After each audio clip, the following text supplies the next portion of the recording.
Баршаңызға сәлем. Бүгін сіздерге жұп-жұмсақ, үлпілдек булочканың рецептімен бөлісетін боламын.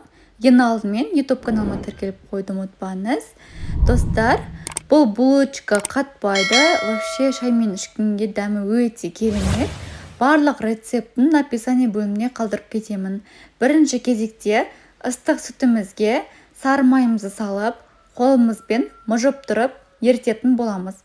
Одан кейін 5-6 ас қасық ұнымызды және де үстіне дрожж қосып, барлығын венчиктің көмегімен сұйықтау масса шығаратын боламыз. Яғни ұн мен сүтіміз біріккенше дәл осылай венчиктің көмегімен қозғайтын боламыз. Қоюлығы дәл осы видеода көрсетілгендей болуы керек.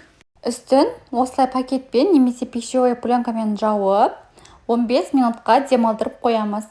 Одан кейін қант пен жұмыртқаны араластырып, яғни қантымыз ерігенше, жұмыртқадан көбік шыққанша жақсылап бірнеше минут көлемінде венчиктің көмегімен қозғаймыз. Достар, бір жұмыртқа және де бір жұмыртқаның ақ уызы қажет болады. Болғаннан кейін жаңағы ұнды масса мен жұмыртқалы массамызды біріктіреміз. Өздеріңіз видеода көрсетілгендей ұнды массамыз көтеріліп, әдемі болған.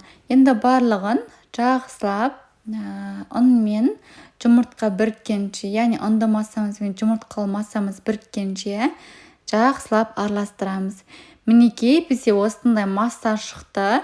Енді үстіне жаңағы өлшенген ұнның барлығын салып, қолымызбен жұмсақтау қамыр илейтін боламыз.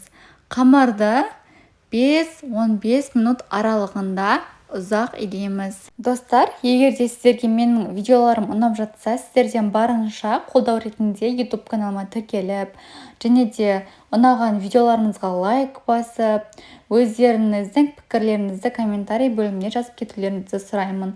Сіздердің сондай көмектеріңіз мен үшін үлкен қолдау болып табылады. Мінекей достар, біздің жұмсақ осындай қамырымыз дайын болуға жақын қалды. Осындай қолымызға жабыспайтындай болғанша илейтін боламыз. Одан кейін үстіне пищевой пленканы жауып, сыртын қалыңдау затпен орап, 1-1,5 сағат көлемінде ашығанша қойып қоямыз. Одан кейін бетіне себетін затты дайындаймыз, яғни оған қажетті заттар қант, сары май, ұн керек болады. Барлығын рецепттің описание бөліміне қалдырып кетемін. Мінекей біздің булочканың қамыры ашыпты. Ендігі кезекте осы булочканы ыдыстан босатып, қолымызбен домалақтап, булочканың қамырларын кесетін боламыз. Достар, дәл менікіндей булочка жасасаңыздар да, өздеріңіз қалауларыңыз бойынша булочка жасасаңыздар да болады. Дәл осы рецептпен булочкаларыңыз жұп-жұмсақ, әп-әдемі, нәзік, үлпілдек болып шығады. Келесі кезекте печканың формасына пергамент қағазы немесе пергамент қағазы болмаса, орнына сұйық майды жағып, осылай булочкаларымызды домалақтап орналастыратын боламыз. Булочканы дәл менікіндей формада емес, өздеріңіз қалауларыңыз бойынша жасасаңыздар да болады. Келесі кезекте осы булочкалардың үстіне жаңағы сары уызымызды жағатын боламыз. Жұмыртқаны жағып болғаннан кейін үгілмелі сеппені себетін боламыз. Бұл сеппенің құрамы қант, сары май, ұннан тұратын болады.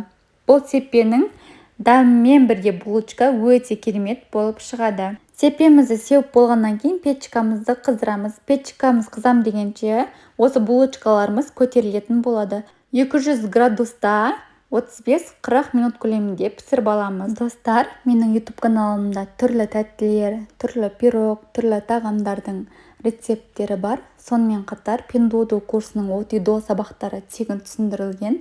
Міндетті түрде тіркеліп алып, сол пайдалы ақпараттарды тегін алыңыздар. Булочканың ортасы осындай әдемі, нәзік болып шықты.